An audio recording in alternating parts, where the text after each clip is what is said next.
I'm 73 years old, and I'm about to tell you something that might upset you. Everything you think you know about getting older is completely wrong. And the worst part, the people who should be telling you this, sure, parents, your teachers, society's there, either lying to you or they don't know themselves. You see, I spent the first 50 years of my life believing the same lies you probably believe right now. I thought I had it all figured out. I had the career, the house, the respect of my peers. But at 52, something happened that shattered everything I thought I knew. And what I discovered in the 21 years since then has completely changed how I see life, death, and everything in between. But before I tell you what happened, I need you to understand something. The reason I'm making this video isn't to impress you or to make myself feel wise. I am making this because I am running out of time and there are things you need to hear before it is too late. Not for me. For you, at 52, I had what doctors call a cardiac event. That's a fancy way of saying my heart tried to kill me. I was in a meeting discussing quarterly projections when suddenly the room started spinning. The next thing I remember is waking up in a hospital bed with tubes coming out of my arms and my wife crying in the corner. The doctor said I was lucky. Lucky. I had just come face to face with my own mortality. And they called it luck. But you know what? They were right. Because lying in that hospital bed with nothing to do but think, I realized something terrifying. I had been living my entire life on autopilot. I wasn't really alive. I was just going through the motions, checking boxes, trying to meet everyone else's expectations. And here's the part that haunts me to this day. If I had died that day, if my heart had stopped permanently, what would I have left behind? A nice house, a retirement account, a collection of achievements that nobody would remember in 5 years. Let me tell you the biggest lie you're probably telling yourself right now. I have time. I'll do that later. When I'm older, I'll finally live the life I want. I see young people in their 20s, 30 segundos, even 40s, and they're all saying the same thing. When I make more money, then I'll be happy. When I get that promotion, then I'll relax. When the kids are grown, then I'll travel. When I retire, then I'll finally do what I love. Let me save you 50 years of regret with one simple truth. That day never comes. You know why? Because the goalposts keep moving. You get the promotion, and suddenly you need the next one. You make more money, and suddenly you need more money. You're always chasing something just out of reach. And before you know it, you're 70 years old wondering where your life went. Primera dit this. I spent 30 years climbing a ladder only to realize when I got to the top that it was leaning against the wrong wall. And you can't climb back down and start over? Time doesn't work that way. Here's something nobody tells you when you're young. Success is a terrible goal. And I say this as someone who achieved everything I set out to achieve. I made partner at my firm. I bought the house. I had the respect of my colleagues. And you know what? None of it mattered. You achieve your goal, and for about 48 hours you feel amazing. Then the feeling fades. You're back to baseline. Now you need a new goal, a bigger achievement, more validation. It's a hamster wheel. I had a friend who died 3 years ago at 68. He worked 70-hour weeks his entire life, built a multi-million-dollar business, never took a real vacation, kept saying he'd slow down next year. Next year came, and he had a stroke. At his funeral, his son said, "My father was a successful man, but I barely knew him."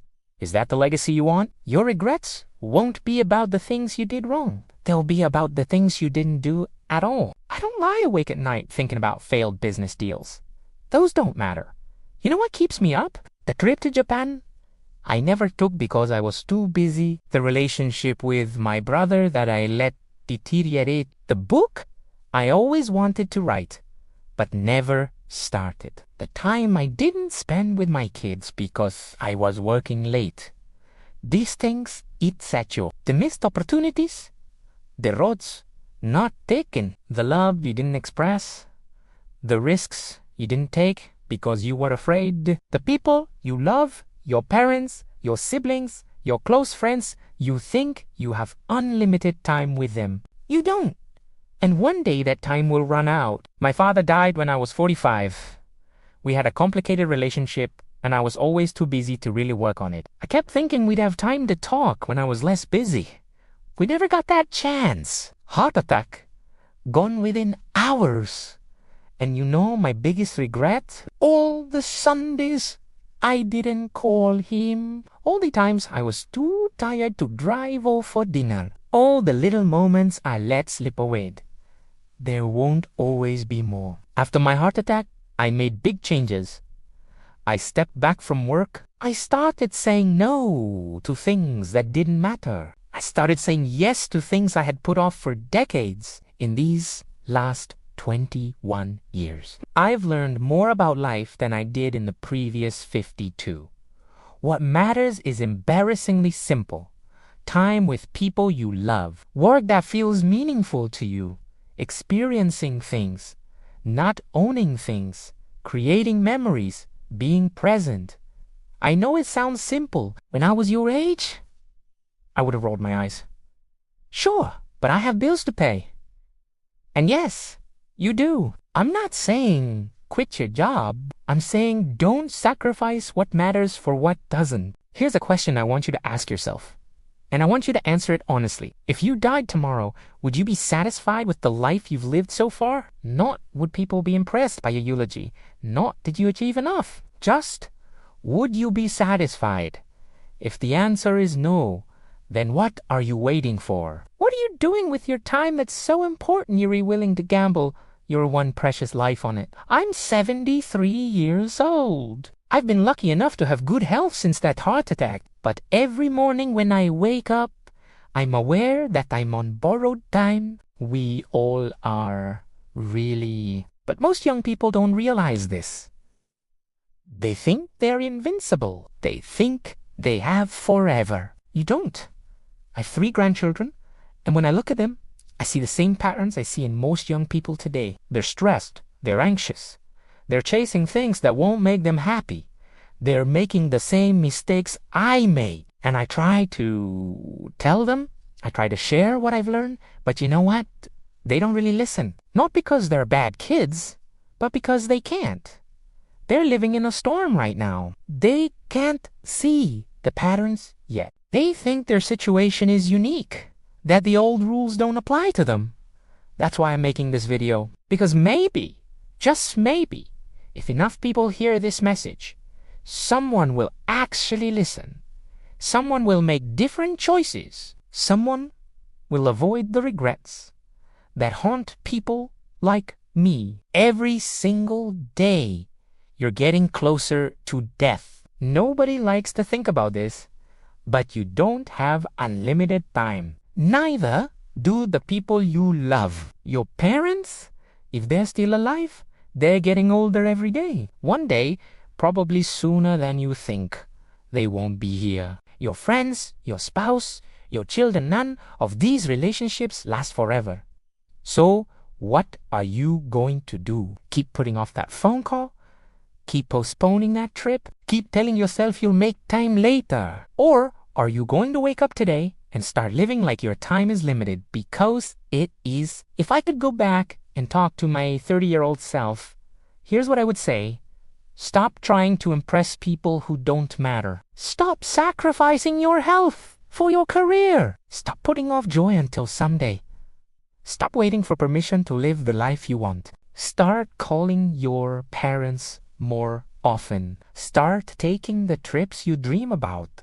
Start doing the things that scare you. Start saying no to obligations that drain you. Start saying yes to experiences that fulfill you. And most importantly, start now, not next year. Not after this project. Not when you have more money or more time or more whatever. Now, because I promise you, the perfect time will never come. Life will always be messy and complicated and full of reasons to wait. But if you wait, you'll wake up one day and realize you waited your entire life away. I'm 73. If I'm lucky, maybe 10 or 15 more years. Maybe 20 if blessed. Probably less. And I'm okay with that. because these last 21 years have been the richest of my life. Not because I've made more money, because I've finally started living intentionally, appreciating every day, prioritizing what matters. I've traveled to places I've always wanted to see, deepened relationships with my children and grandchildren, pursued hobbies I put off, forgiven people I held grudges against, said I love you countless times. I am happier now at 73 with less time ahead than I was at 30 when I thought I had all the time in the world. That's the irony. When you understand time is limited, you start to actually live. You stop wasting it. You stop postponing joy. You start creating the right time. You have a choice right now, today. Keep living the way you're living, chasing success, putting off happiness, telling yourself you'll make time later or wake up. Realize time is running out faster than you think, and the life you're waiting to live needs to start now. I can't make this choice for you, but I can tell you. You don't want to be 73 looking back, wishing you made different choices. Don't waste 52 years figuring this out. Learn from my mistakes. Live intentionally. Prioritize what matters. Stop waiting for someday. Someday is today. It always has been. If this resonates, share this video, leave a comment, and tell me what you're going to do differently. Subscribe, because I have more truths to share and not much time left. The clock is ticking. What are you going to do with your time?